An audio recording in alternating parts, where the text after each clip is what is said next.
Today is day one.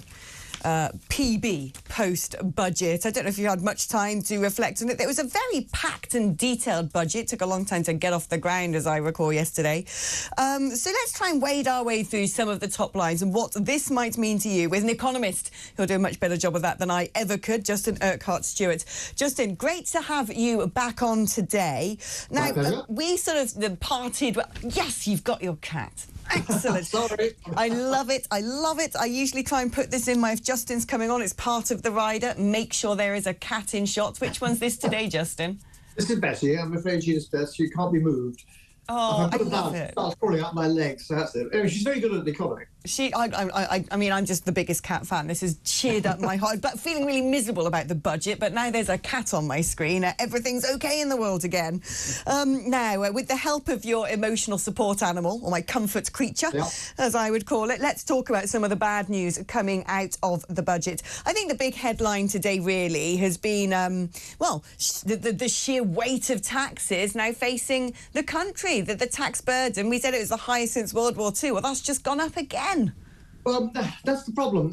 The great thing about a budget should be coming back to actually give us all confidence that the government knows where it's going, what it's doing. And I'm afraid this budget didn't do it. Whether you agree with all the different taxes or not, it's beside the point.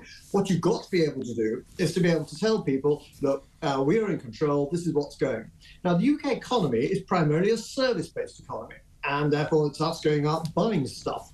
We also do make quite a lot of things. That's rather surprising. We're still the world's largest manufacturer of stuff, and we're very good at technology.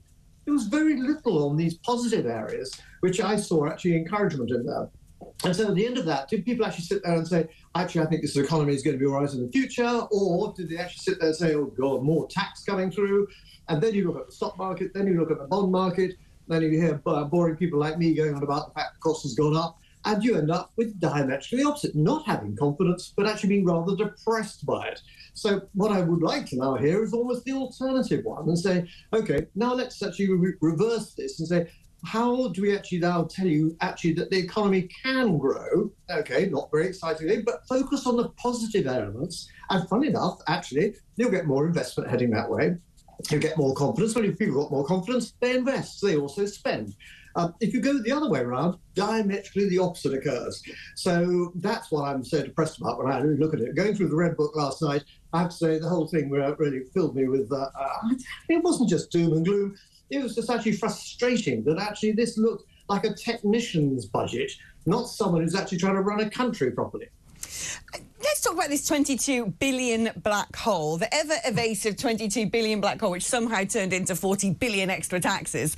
What is it? Where did it come from? Did it exist? Did she make it up? The OBR essentially saying that they could spy about 9 billion, potentially, of uncosted spending from the previous government, including some of those compensation schemes, infected blood and Post Office Horizon that we heard about yesterday. I have the sneaking suspicion this 22 billion is rather of her or their own making, that some of their big policy announcements at the start of their tenure, such as GB Energy, such as big public sector pay rises, are the things she's now blaming on the previous government that need to be afforded.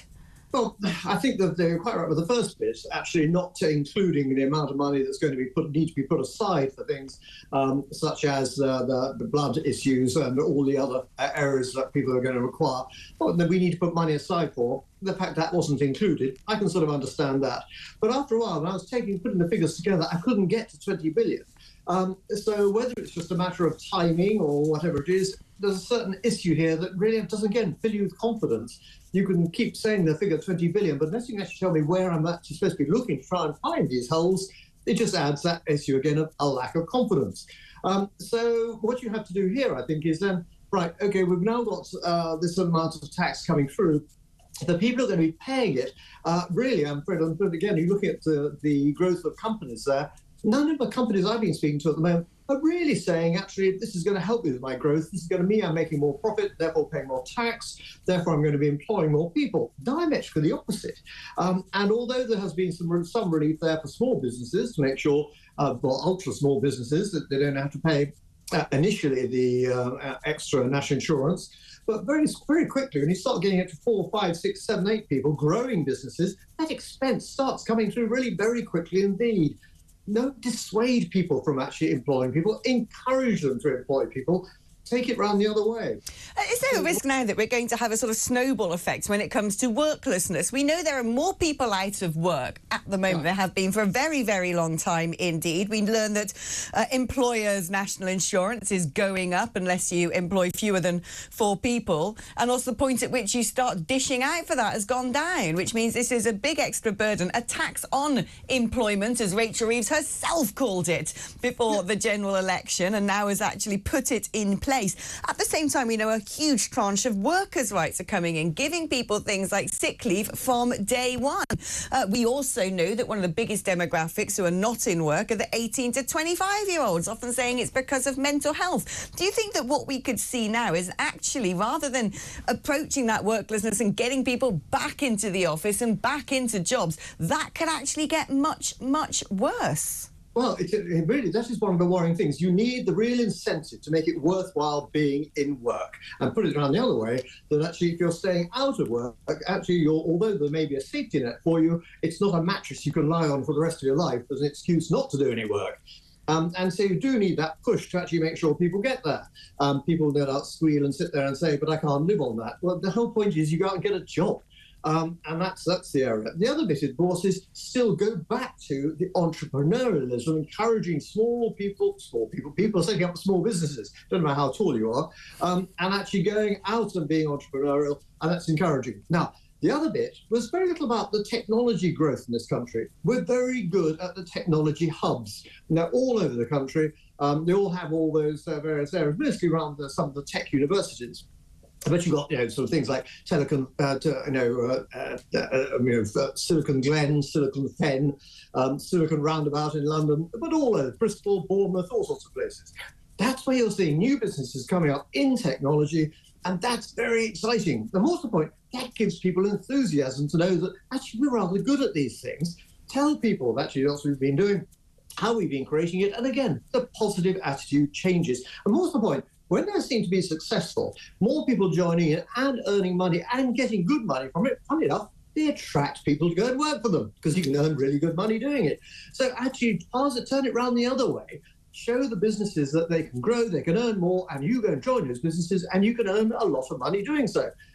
Whereas if you want to lie on your back and do sod all, well, that's your problem. Well, I tell you what, it didn't really start off well when they banned the world's wealthiest man and tech innovator, Elon Musk, from that business investment summit. Justin, thank you ever so much for your insights. Bye, Betty, as well. Bye, Betty. What a beautiful cat. My cat is never that well behaved. Like, you can pick her up for all of about 2 seconds before she starts clawing over your shoulder.